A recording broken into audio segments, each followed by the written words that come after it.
Terima kasih. Ya. Em, merenungkan kembali tentang kebangkitan Tuhan, merenungkan betapa Tuhan itu baik, kuasa yang luar biasa. Kita punya Allah yang tidak dapat ditahan oleh apapun. Kita punya Allah yang mengalahkan apapun, yang mengalahkan sesuatu sebenarnya yang sangat, yang apa ya, nggak bisa apa-apa sebenarnya, manusia nggak bisa apa-apa. Terutama yang nggak bisa apa-apa itu gini, kalau saudara lapar, kan kalau nggak ada nasi ada hal lain ya.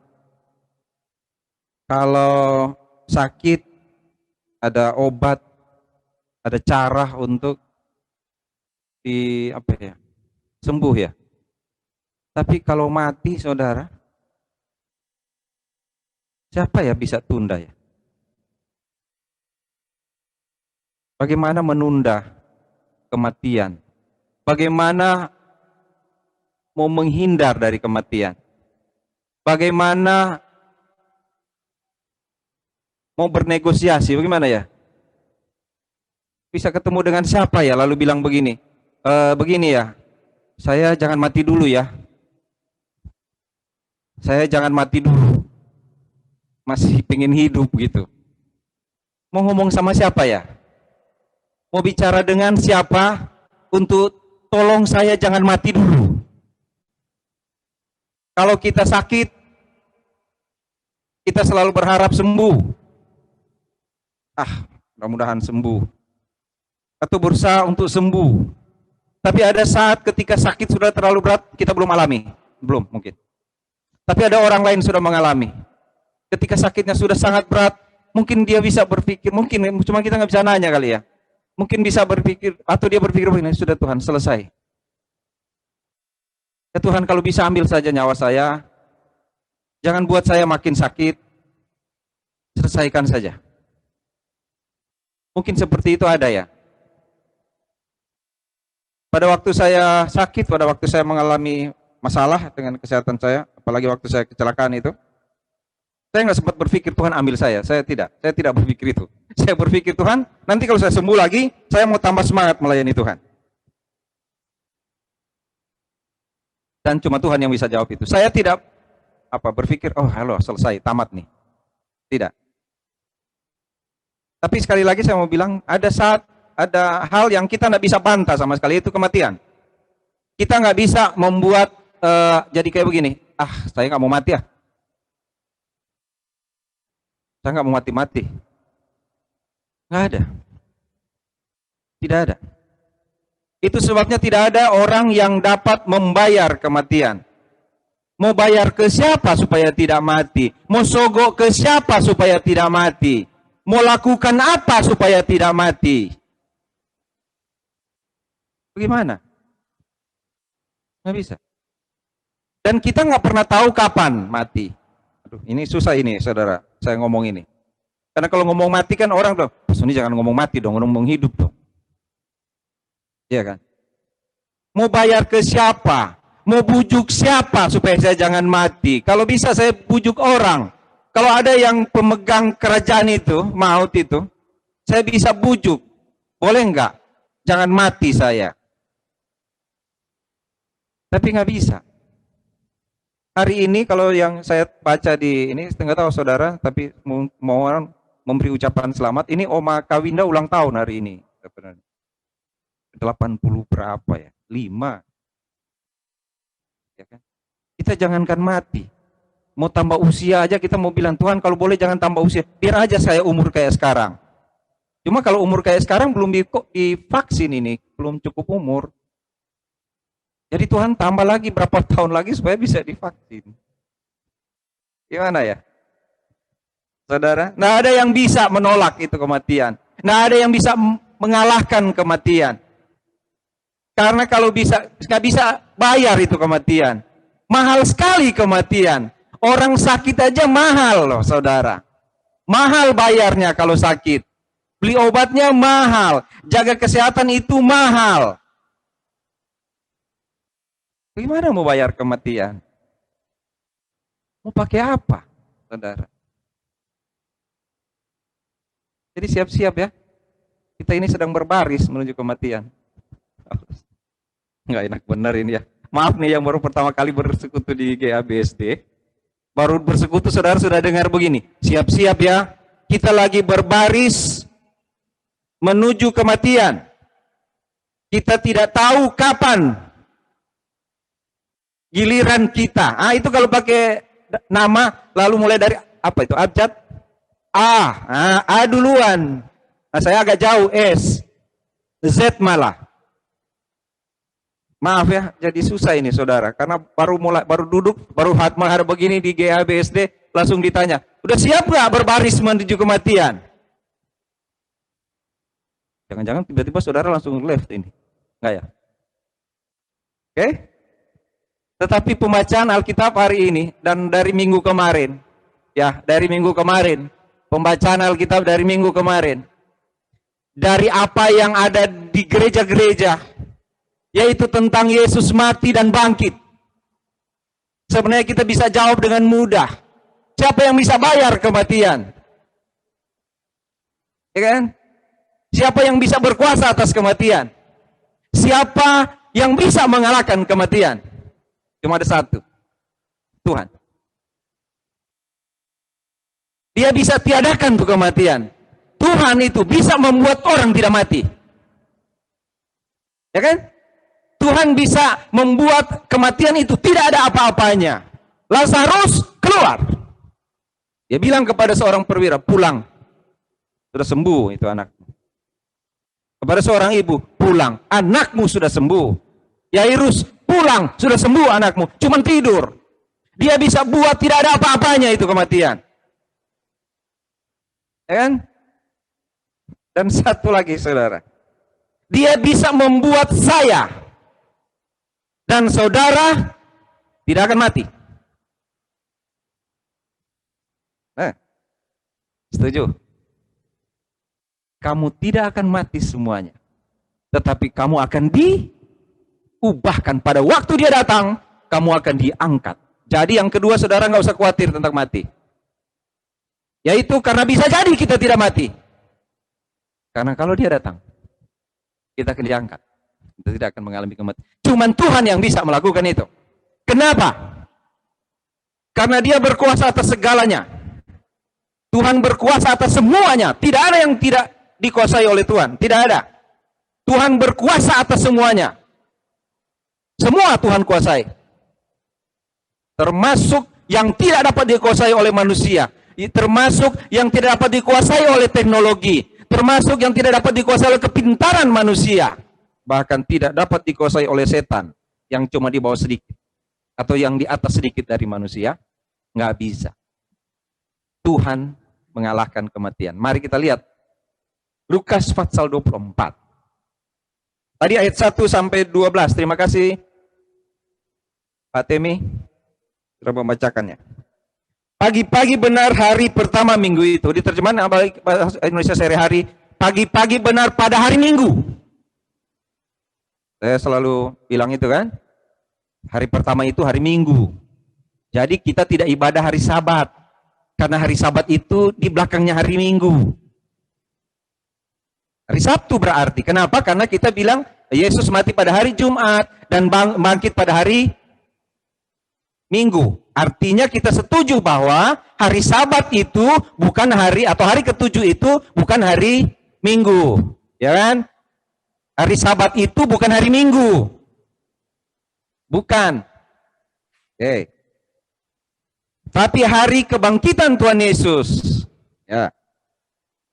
Mereka membawa rempah-rempah yang telah disediakan mereka. Mereka mendapati batu sudah terguling dari kubur itu. Dan setelah masuk mereka tidak menemukan mayat Yesus. Sementara mereka termangu-mangu. Karena hal itu tiba-tiba ada dua orang berdiri dekat mereka. Memakai pakaian berkilau-kilauan. Pagi-pagi benar. Para wanita. Siapa mereka? Itu ayat 10. Perempuan-perempuan itu ialah Maria dari Magdala. Okay? Dan Yohana dan Maria ibu Yakobus, berapa orang? Maria dari Magdala, Yohana, Maria ibu Yesus, 3? Oh tidak, ada banyak. Kenapa? Ada perempuan-perempuan lain. Saudara lihat di situ. Dan perempuan-perempuan lain juga bersama-sama dengan mereka. Begini ceritanya. Mereka mengikuti Tuhan Yesus ketika Tuhan Yesus dianiaya. Ketika Tuhan Yesus dipukuli, mereka ikuti Tuhan Yesus dengan air mata. Perempuan-perempuan ini mengikuti Tuhannya dengan air mata. Mereka mengasihi Tuhannya. Mereka mengasihi Tuhannya sekalipun Tuhannya sudah menderita. Mereka tetap sayang Tuhannya. Mereka ikuti Tuhan Yesus. Dan mereka menangis. Pada satu saat Yesus menghadap, melihat mereka dan bilang, "Hai putri-putri Yerusalem, mengapa kamu menangis? Tangisilah dirimu sendiri dan anak-anakmu." Mereka menangis, saudara. Mereka menangis mengikuti Tuhan Yesus. Setiap perempuan pasti sakit ketika melihat orang yang dia kasihinya menderita. Saya sudah katakan minggu lalu. Seorang ibu bilang pada saya, "Pak Sony, suami saya meninggal. Sangat sakit saya. Tetapi ketika anak saya meninggal, saya sakit, lebih sakit dari apapun. Karena sebelum anak saya hidup di dunia ini, dia ada dalam kandungan saya. Itu darah daging saya, Pak. Saya mengerti setiap wanita akan sakit ketika melihat orang yang dia kasihinya itu menderita sakit. Tidak heran seorang ibu akan lakukan apa saja untuk anak-anaknya. Seorang ibu akan lakukan apa saja untuk suaminya.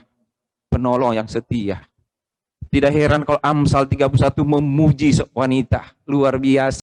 Mereka melihat Tuhan Yesus. Mereka melihat guru mereka. Mereka melihat orang yang pernah menolong mereka. Mereka lihat. Sampai dipukuli. Sampai turun di salib ketika Tuhannya ditombak. Mereka lihat darah mengucur dari tubuh orang yang dikasihinya. Saya membayangkan bagaimana sakitnya itu. Minggu lalu saya bicara tentang Maria. Bagaimana Maria melihat anaknya menderita.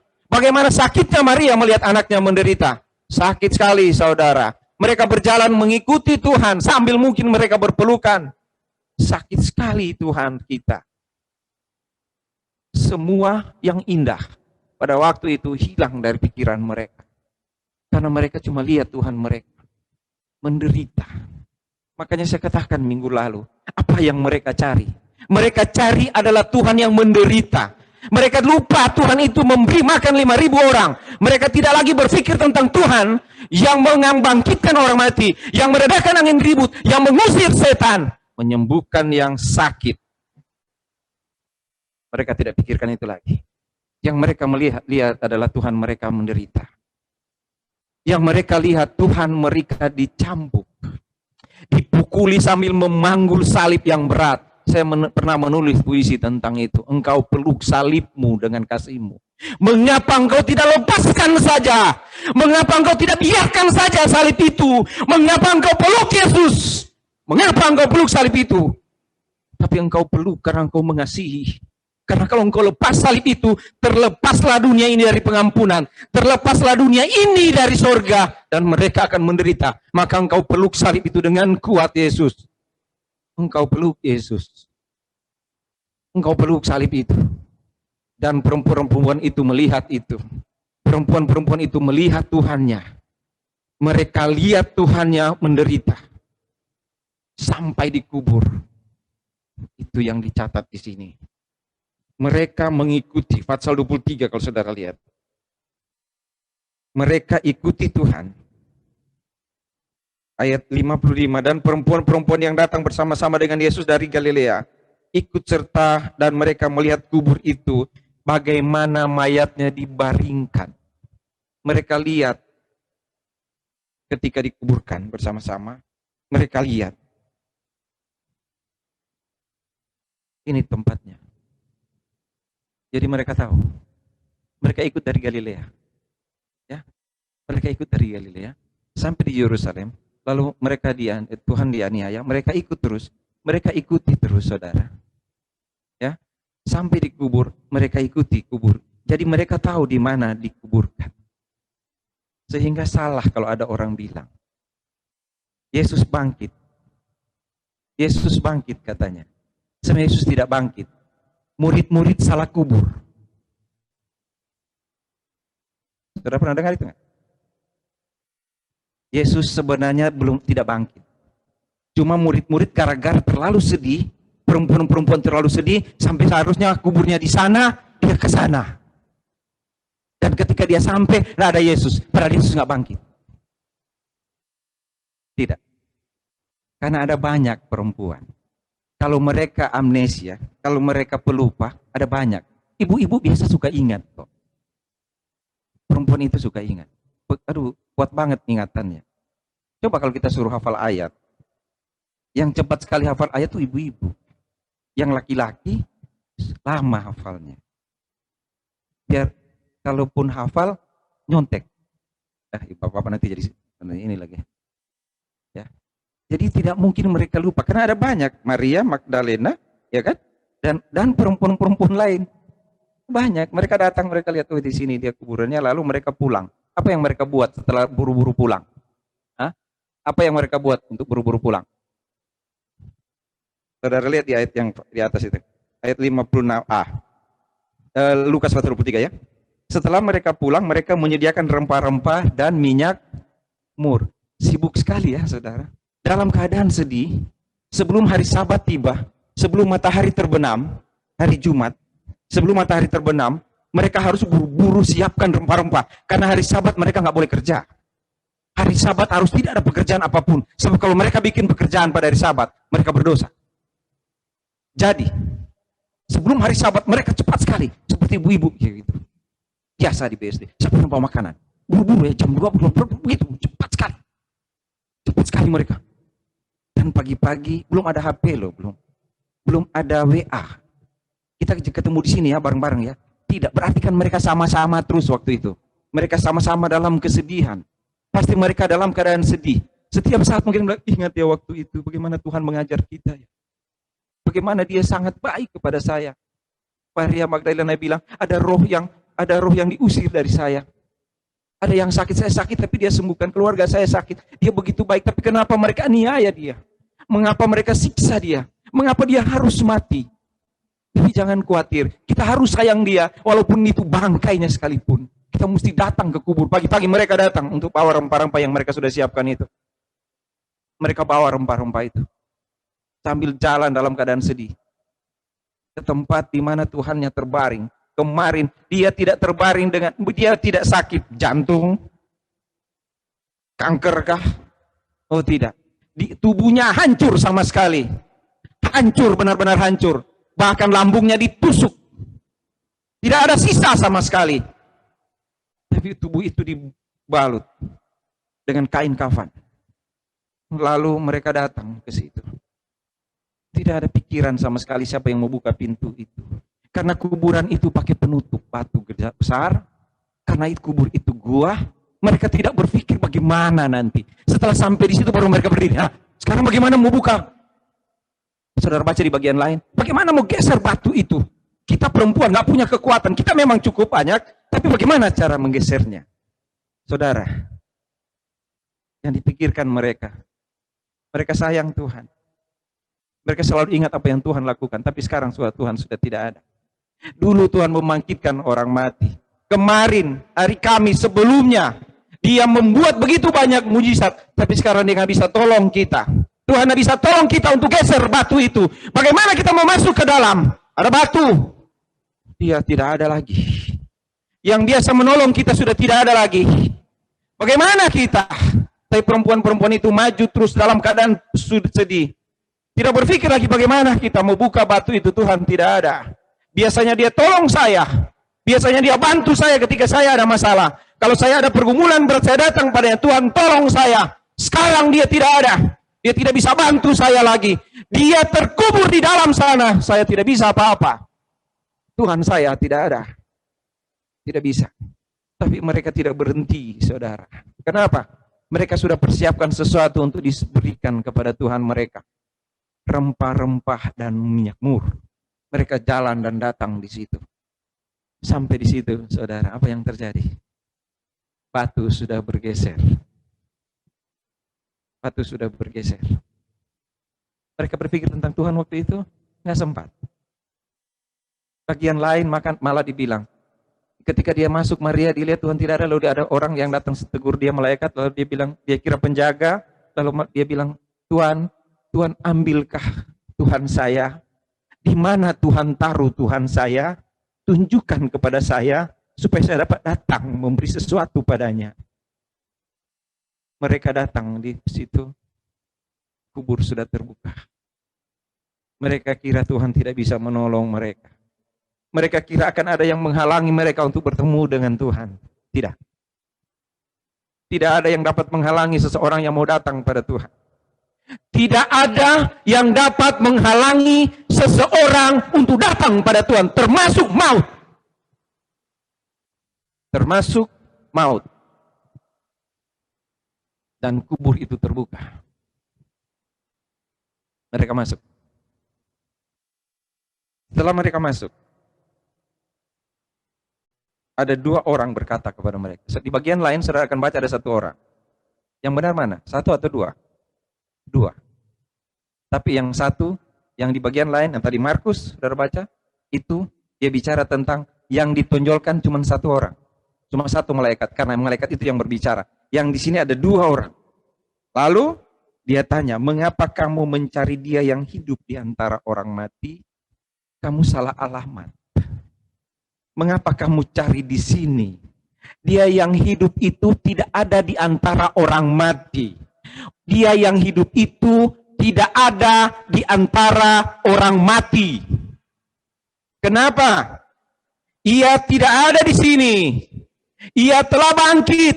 Dia tidak ada di antara orang mati karena dia tidak mati seperti engkau. Dia hidup. Akulah jalan, kebenaran, dan hidup. Akulah kebangkitan dan hidup. Akulah aku. Aku hidup. Itu Tuhan. Dia tidak ada di antara orang mati. Tidak ada. Dia sudah bangkit. Dia sudah bangkit. Dia tidak ada di antara orang mati. Ia tidak ada di sini. Ingatlah apa yang dikatakannya. Kan dia pernah bilang ke kalian, satu waktu dia akan disiksa, dan dia akan mati. Tapi dia akan bangkit pada hari yang ketiga. Kan sudah dia bilang itu. Saya baru bilang saudara tadi. Perempuan-perempuan ini mengasihi Yesus. Tetapi ketika situasi membuat mereka sedih, mereka melupakan apa yang Tuhan katakan. Ada banyak kali seperti itu ya. Ketika kita menghadapi masalah, walaupun kita sedang bernyanyi, Engkau Maha Baik ya Tuhan. Aku mengasihi Engkau Yesus, aku mengasihi Engkau Tuhan. Tapi banyak kali kita melupakan janji Tuhan dalam hidup kita. Banyak kali ketika kita menghadapi masalah, kita melupakan bagaimana kuasa Tuhan berlaku dalam hidup kita. Bukankah dia sudah katakan? Bukankah dia sudah katakan? Dia tidak ada di sini. Lalu mereka teringat. Setelah itu mereka pulang berlari-lari. Kalau saudara lihat ayat 9. Dan setelah mereka kembali dari kubur, mereka menceritakan semuanya itu kepada ke-11 murid. Yudas sudah pergi ke tempat yang layak baginya. Tinggal 11 murid. Apa mereka cuma bicara kepada 11 murid? Coba saudara baca di situ. Dan saudara-saudara yang lain. Saudara lihat? Bahagia ketika lihat Yesus nggak ada. Teringat apa yang Yesus pernah katakan kepada mereka. Aku tidak akan tinggal dalam maut. Hai maut, di mana sengatmu? Itu yang dikatakan oleh Paulus. Aku tidak ada di maut. Yesus tidak ada lagi dalam kematian. Dia sudah bangkit. Apa yang membuat murid-murid, apa yang membuat perempuan-perempuan itu berlari-lari? Mereka berlari dan bilang kepada 11 murid, Tuhan bangkit. Dia juga bilang kepada orang-orang lain betapa sibuknya mereka. Perempuan-perempuan ini selalu sibuk ketika mereka berhubungan dengan Tuhan Yesus. Mereka sibuk mengikuti waktu Tuhan sakit. Waktu Tuhan dianiaya, sampai dikubur, mereka sibuk mengikuti itu. Ketika Yesus dikubur, ketika Tuhan Yesus dikubur, mereka sibuk menyiapkan rempah-rempah. Besoknya pada minggu pertama hari itu, mereka sibuk datang mencari Yesus. Sesudah itu, mereka sibuk menceritakan kepada orang lain, Yesus sudah bangkit. Yesus sudah bangkit. Saudara, saya pengen ketemu dengan perempuan-perempuan itu. Saya mau bilang begini ke mereka. Saya mau bilang, Ibu, terima kasih, Ibu. Setiap kali saya mengirim WA, renungan firman yang pendek tiap hari, ibu-ibu yang balas saya selalu bilang, selamat melayani Tuhan, Ibu. Terima kasih untuk semangatmu. Terima kasih, Ibu. Engkau jadi pendorong suamimu. Engkau berdiri di belakang suamimu mungkin. Tapi engkau menjadi pendorong. Sibuk. Saya mau ketemu dengan Maria Magdalena sebenarnya. Kalau bisa ya. Saya mau bilang ke dia, Maria, terima kasih. Luar biasa. Engkau membuat namanya Sony Roland Puntulawokang malu sekali. Karena dia takut sekali bicara tentang kematian Tuhan. Dia takut sekali, saudara. Saya mau bilang ke ibu-ibu itu, kamu luar biasa. Tapi saya nanti akan ketemu dengan mereka di tempat yang abadi. Saya nggak bisa bilang sekarang. Jadi kalau kepada ibu-ibu saya selalu kalau saya sampaikan kepada ibu-ibu, terima kasih untuk kasih ibu kepada Tuhan. Terima kasih. Terima kasih. Ada begitu banyak ibu-ibu. Ada begitu banyak ibu-ibu yang mengasihi Tuhan dengan tulus, sibuk sekali. Ibu-ibu sudah masak, syukur ibu-ibu di BSD ini, hati mereka kuat. Mereka masak, bawa di gereja. Saudara kira saya puji? Enggak. Saya bilang, kenapa sih mesti masak? Kenapa sih mesti bawa makanan? Coba uang buat makanan itu dikasih persembahan. Kan jadi banyak persembahan. Kenapa sih ibu mesti sibuk? Akhirnya kan terlambat latihan. Mau ibadah, main musik terlambat.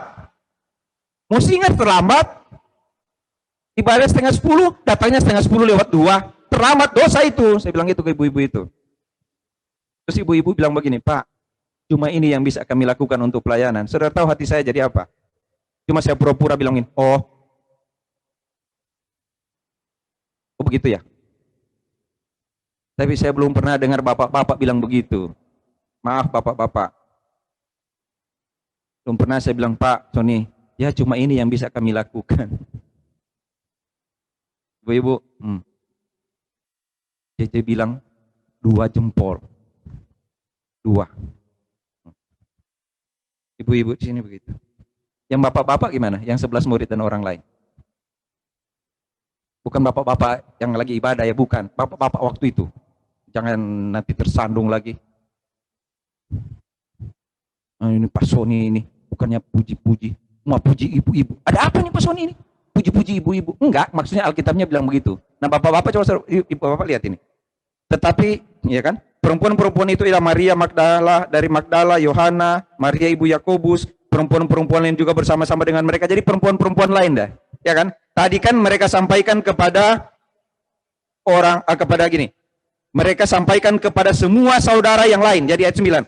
Dan setelah mereka kembali dari kubur, mereka menceritakan semuanya itu kepada ke-11 murid dan kepada semua saudara yang lain. Yang saya bilang tadi, sibuk sekali mereka. Cerita kemana-mana tentang Yesus bangkit. Perempuan-perempuan itu ialah itu tadi. Dan perempuan-perempuan lain. Tetapi bagi 11 murid. Laki-laki Pak ya. Laki. Tetapi bagi mereka, yaitu yang 11 murid, dan mereka memberitahukan kepada rasul-rasul.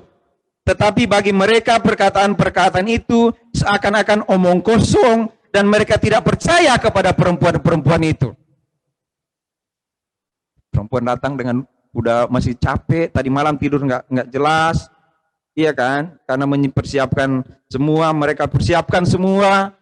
Lalu mereka datang di kubur kosong, mereka ketemu dengan malaikat bilang, ingat apa yang dia katakan padamu. Seperti itu. Ingat, lalu mereka teringat, oh iya, dia kubur kosong. Mereka pulang dan bilang pada Petrus dan teman-teman, bilang kepada Petrus dan teman-teman, Andreas, Anda, gitu. Siapa lagi? Thomas, Tom.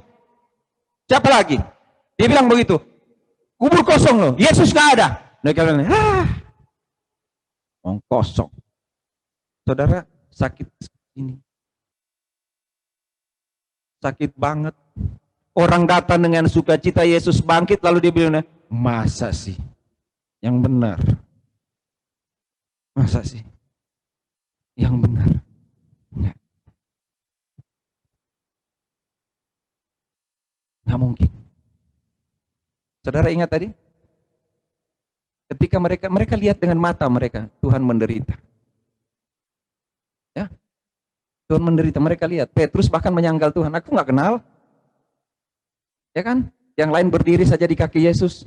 Petrus sudah lari, Yudas sudah gantung diri.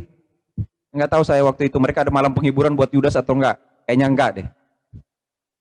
Karena semua juga orang mati bikin malam penghiburan termasuk Yudas kayaknya. Karena mereka lagi sibuk ngurus Tuhan Yesus kan. Ya kan? Mereka lupa ternyata apa yang Yesus katakan. Sama-sama lupa. Perempuan-perempuan itu lupa. Dan murid-murid juga lupa. Rasul-rasul juga lupa.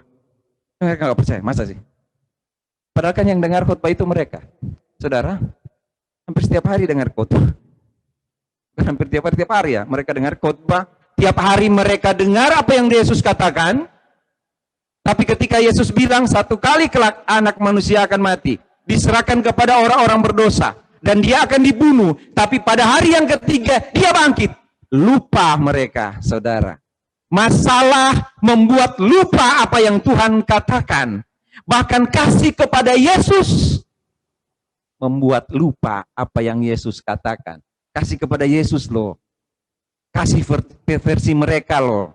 Saya sangat mengasihi Tuhan. Saya sedih kepada Tuhan. Saya sedih karena Tuhan menderita. Dia menangis karena Tuhan menderita. Kasih kepada Tuhan loh itu.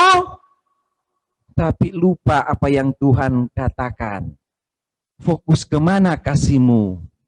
Petrus, kemana fokus kasihmu? Kemana Petrus? Kepada apa yang terjadikah? Atau apa yang Tuhan katakan? Banyak kali kita terpengaruh dengan apa yang terjadi. Sehingga apa yang terjadi menjadi kebenaran daripada apa yang Tuhan katakan. Banyak kali kita membuat apa yang terjadilah kebenaran. Bukan apa yang Tuhan katakan. Dan itu salah.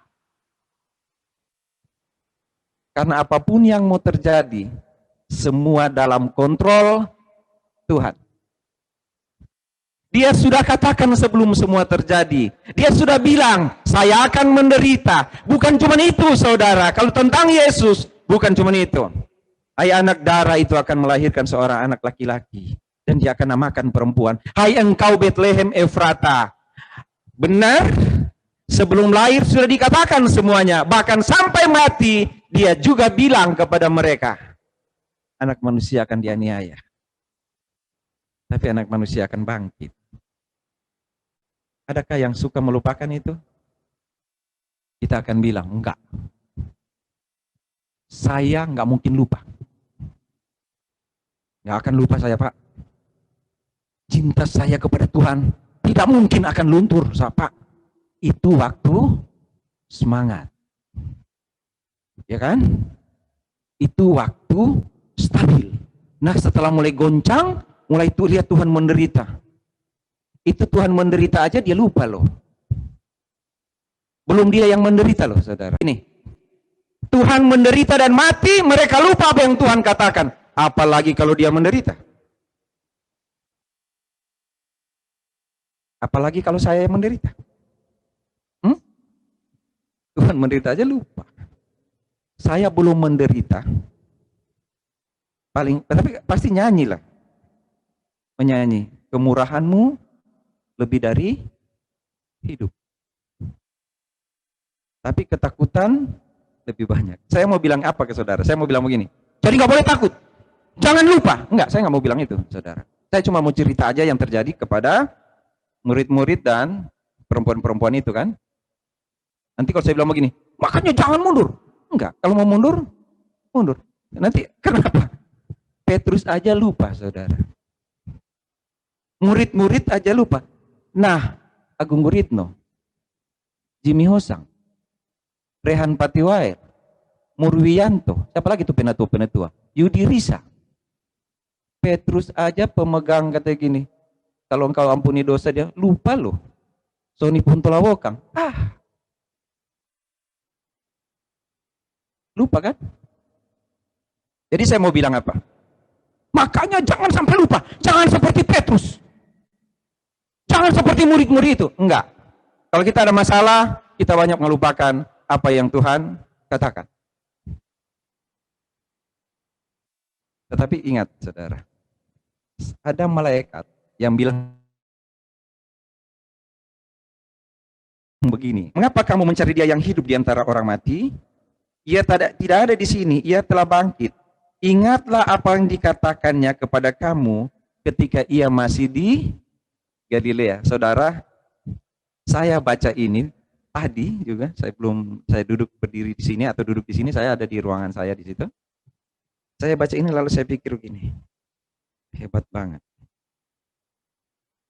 Pada waktu Tuhan mengajar kepada murid-muridnya, pada waktu Tuhan Yesus mengajar muridnya ternyata ya, dari ayat ini malaikat dengar kan? Mereka tahu kan? Kan malaikat bilang begini, ingat gak yang dia bilang itu? Ingat gak yang Tuhan katakan padamu bahwa dia akan bangkit pada hari yang ketiga? Kamu ingat gak itu? Bukankah dia sudah pernah katakan itu di Fatsal 9 ayat 22? Coba kita lihat itu. Lukas. Dan Yesus berkata, anak manusia harus menanggung banyak penderitaan dan ditolak oleh tua-tua, imam-imam kepala dan ahli-ahli Taurat, lalu dibunuh dan dibangkitkan pada hari yang ketiga. Malaikat bilang begini ke perempuan-perempuan itu. Ingat gak yang dia bilang itu? Saudara, saya berpikir tadi di situ, malaikat itu ada di situ ya. Waktu Tuhan mengajar itu, malaikat itu tahu ya apa yang Tuhan katakan. Ya kan? Malaikat tahu ya. Malaikat tahu ya apa yang Tuhan katakan. Dan dia ingatkan. Saya kalau bisa bilang sekarang kepada malaikat, saya mau bilang, malaikat, malakan. Malaikat, tolong nanti kalau saya lupa sesuatu apa yang Tuhan katakan, tolong ingatkan ya. Pada waktu pelayanan kita masih di Pamulang, di rumah Ibu Muklis, kita duduk 10 atau 11 orang ibadah. Lalu ada kursi-kursi kosong, Ibu Muklis bilang begini, Pak Soni, kita harus berjuang supaya kursi-kursi kosong ini terisi oleh orang. Saya bilang ke Ibu Muklis waktu itu, Ibu Muklis, biarkan kursi-kursi itu kosong. Karena yang duduk di situ adalah para malaikat. Kalau saya salah mengajar, malaikat langsung lapor kepada Bapak di surga, Pak, Bapak, Tuhan, Soni salah ajar. Ada malaikat-malaikat yang duduk di kursi kosong ini. Sehingga saya bilang kepada saudara-saudara, saya tidak peduli. Mau ribuan orang di depan saya, belum pernah ribuan. Ratusan orang di depan saya, dan 3 orang saya akan berkhotbah sama. Saya akan teriak kencang, saya akan bicara kencang, karena ada malaikat-malaikat di situ. Bahkan kalau ada setan di situ pun, dia mesti dengar apa yang saya katakan. Yesus mengalahkan maut. Nanti setan lari. Dia bilang, tak tunggu ngana di lorong. Bahasa Manado itu. Gua tunggu lo di gang. Berani lo lewat, gua hajar lo. Ya kan? Lalu saya pulang. Malaikat bilang begini, Pak Soni pulang mana? Sana. Oke, bareng-bareng. Iblis dari jauh dia bilang gini, sayang lo pakai pengawal. Kalau enggak, lo gua ajar lo. Saya kalau bisa saya mau bilang, malaikat tolong ya.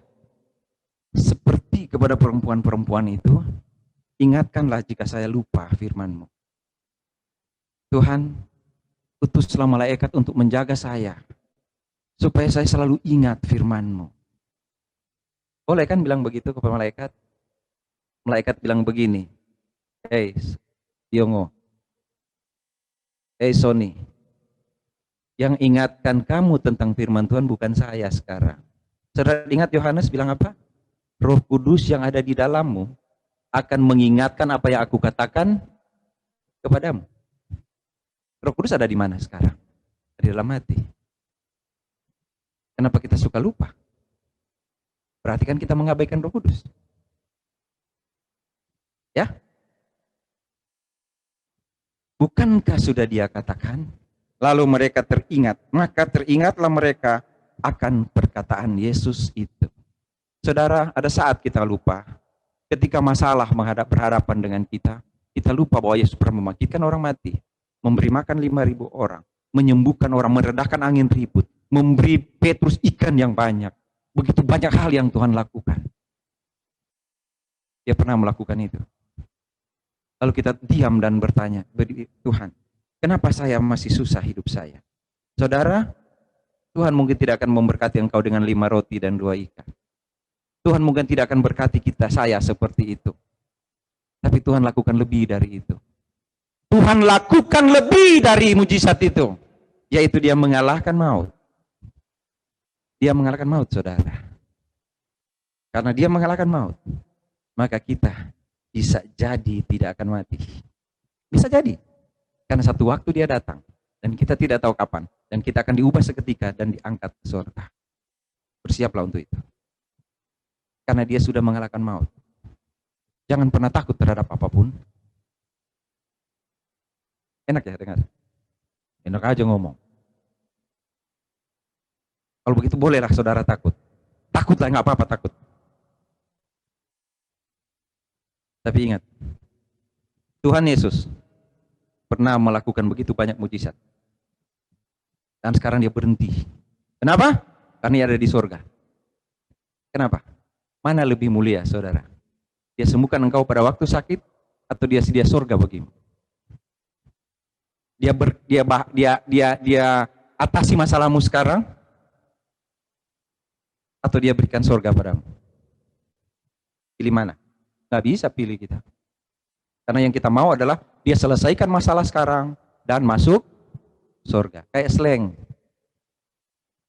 Hidup foya-foya, tua kaya raya, mati masuk surga. Kalau bisa begitu ya.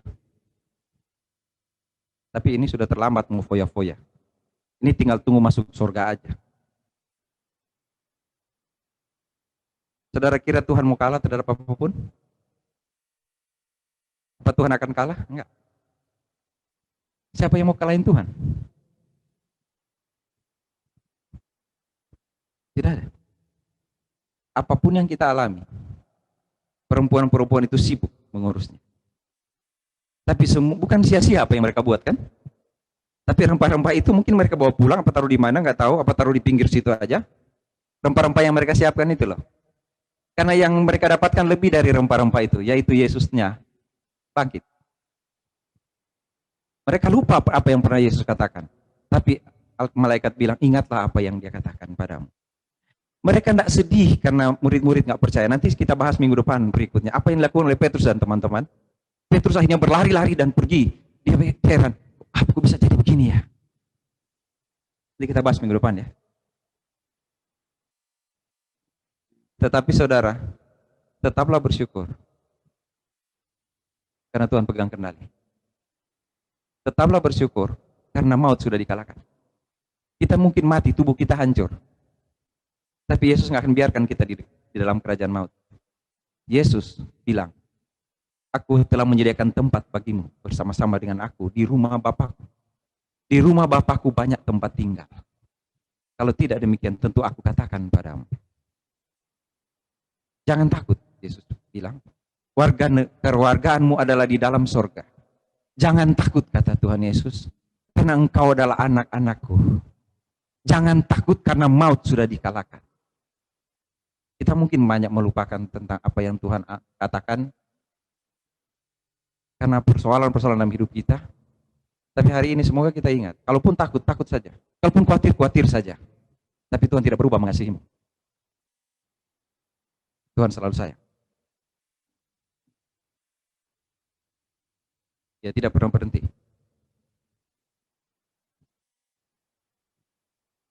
Mari kita berdoa.